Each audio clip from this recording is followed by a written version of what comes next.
Hello दोस्तों, आइए आज आप लोगों को एक और बढ़िया फार्मूला मैं देने की कोशिश कर रहा हूँ और बहुत ही उपयोगी भी है। और इस तरह के फार्मूले और इस तरह के जो कैलकुलेशन हैं बहुत सारे जगह आराम से यूज किए जा सकते हैं और यूज होते भी हैं, क्योंकि हम लोग जो काम करते हैं उसके बारे में जानकारी होना ही चाहिए। क्योंकि जहाँ भी मैकेनिकल या टेक्निकल या रोलिंग व्हील्स में जो भी जहाँ भी काम करते हैं या ऑटो सेक्टर्स में भी जहाँ भी काम करते हैं वहाँ आरपीएम का एक बहुत ही बड़ा रोल रहता है, क्योंकि बगैर आरपीएम का वहाँ कुछ नहीं होता है।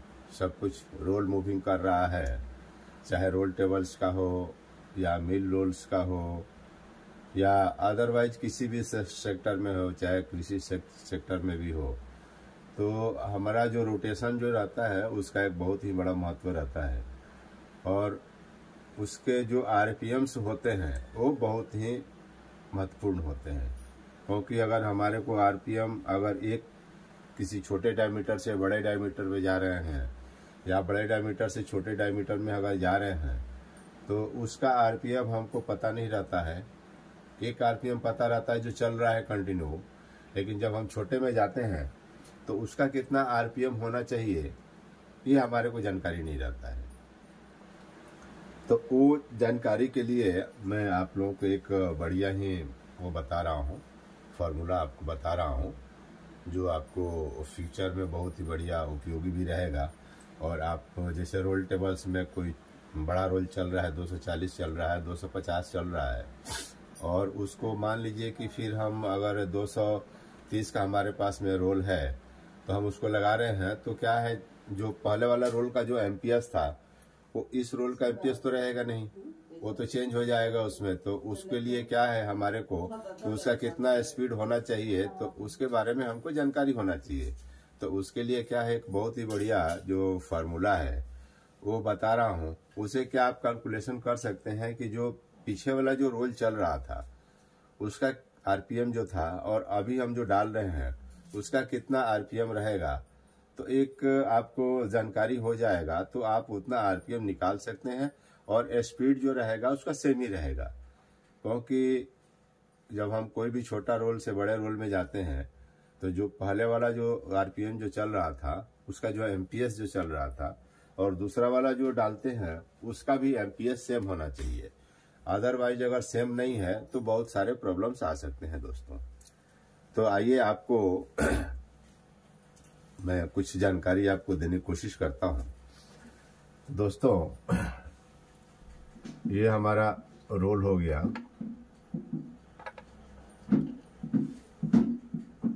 और ये हो गया हमारा आरपीएम।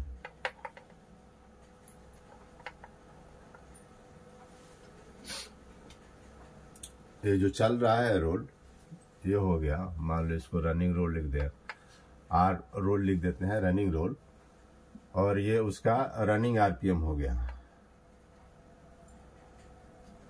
रनिंग आरपीएम हो गया तो रोल का जो डायमीटर है ये रोल, इस रोल का डायमीटर जो है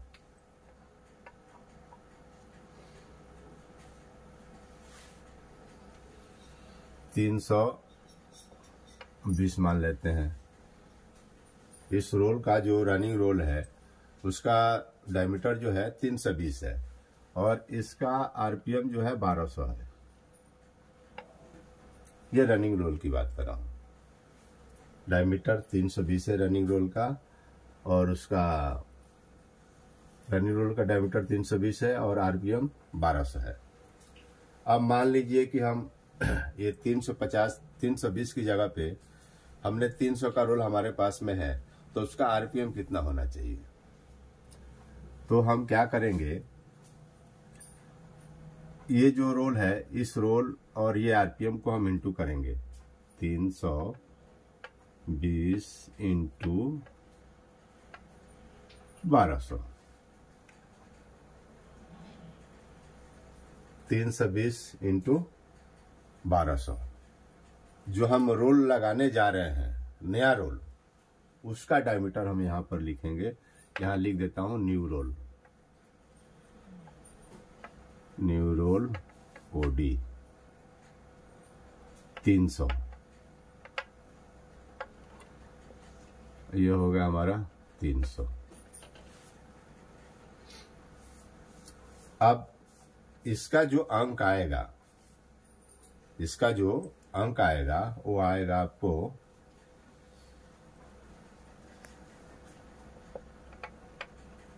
38,4,38,4,000।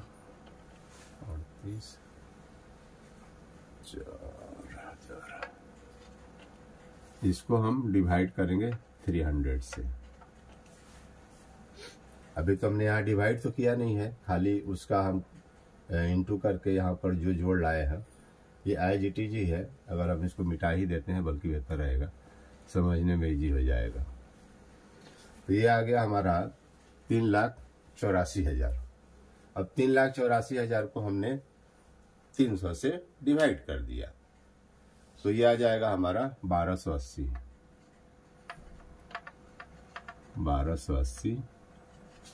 RPM, 1280 RPM आ गया।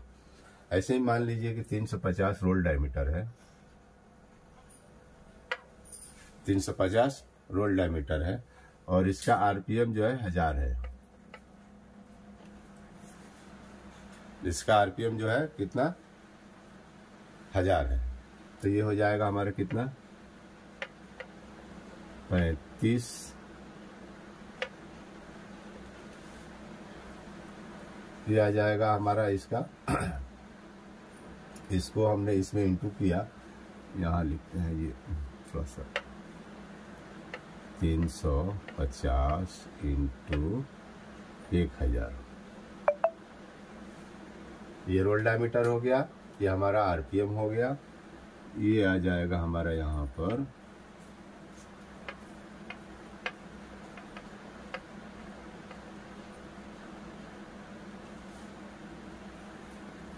35,000, 3,50,000। अब इसको हम, जो हमारा नया रोल हम यहाँ पर एक डाल रहे हैं, यहाँ पर नया रोल वो डाल देते हैं हम 330,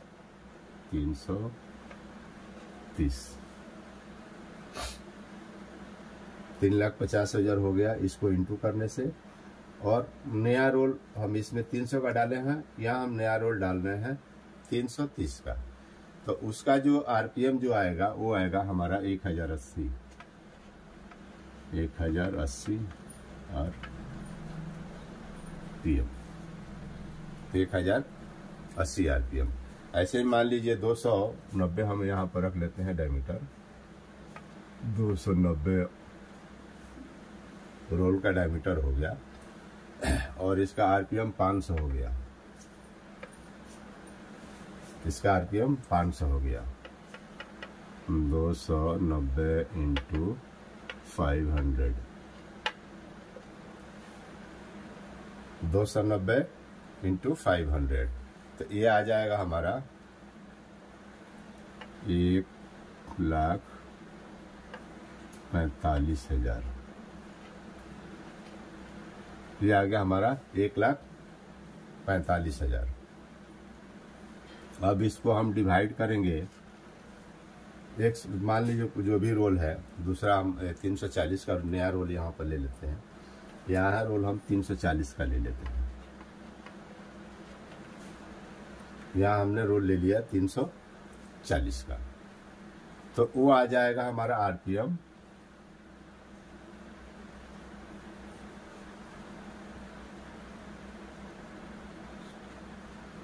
इसका RPM आ जाएगा हमारा 426। इसका कितना आ जाएगा हमारा RPM 426। यहाँ 290 में उसका RPM था 500। दूसरा रोल हमने डाला है 340 का, यहाँ डायमीटर 290 है, नया रोल हमने डाला है 340 का। तो जो 500 RPM था वो आ गया हमारा 426 mm।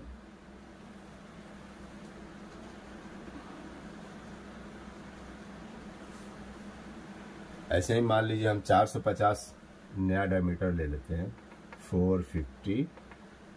आरपीएम इसका हम रख लेते हैं 30। ये 450 का नया रोल है जो चल रहा है, रनिंग रोल, और इसका आरपीएम अगर 30 है तो हम इसको इंटू करेंगे 450 इंटू 30। 450 से हम 30 में है इंटू करेंगे तो ये आ जाएगा हमारा 13,500। अब यहाँ पर हम नया रोल का डायमीटर ले रहे हैं आपको 400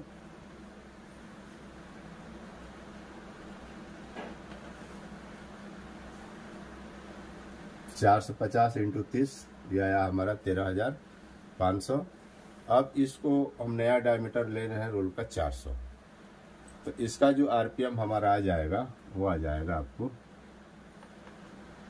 33.75 आरपीएम। एक देखिए कितना ही बढ़िया, मतलब सरल तरीका है आरपीएम निकालने का, एक रोल से जब दूसरे रोल में हम जाते हैं, क्योंकि एमपीएस इसमें बहुत ही महत्वपूर्ण होता है, मीटर पर सेकंड। अगर वो हमको जो रोल हम चेंज कर रहे हैं अगर वहाँ तक हम बराबर नहीं पहुँच रहे हैं तो आगे जो भी हमारा रोल होगा उसमें क्या होगा, कोबल हो जाएगा, लूप हो जाएगा, क्योंकि इसका आरपीएम ज़्यादा रहेगा, सामने वाले का आरपीएम कम रहेगा। जो हमारा चल रहा था आरपीएम उसको जो चल रहा है आरपीएम और उसका जो रोल का जो आरपीएम है, उसका एमपीएस है, वो हमारा बराबर होना चाहिए।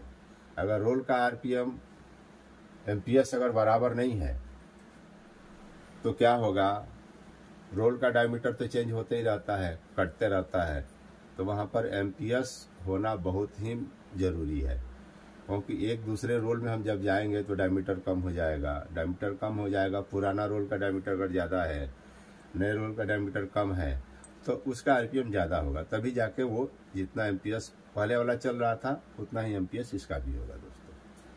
तो ये एक छोटी सी जानकारी रही आप लोगों के लिए, क्योंकि छोटी छोटी जानकारियाँ बड़ी जानकारियाँ बनती हैं, और आप लोग ऐसे ही आप लोग याद करते रहिए और हमारे YouTube चैनल पे बने रहिए, क्योंकि हम और भी आगे आपको छोटी छोटी जानकारियाँ हम देते रहेंगे आपको, क्योंकि रोलिंग मिल में तो बहुत बड़ा एरिया है, कोई छोटा एरिया तो है नहीं, तो इसके लिए क्या छोटी छोटी हमको और भी आपको जानकारी हम देते रहेंगे, और आप हमारे YouTube चैनल पे बने रहिए दोस्तों।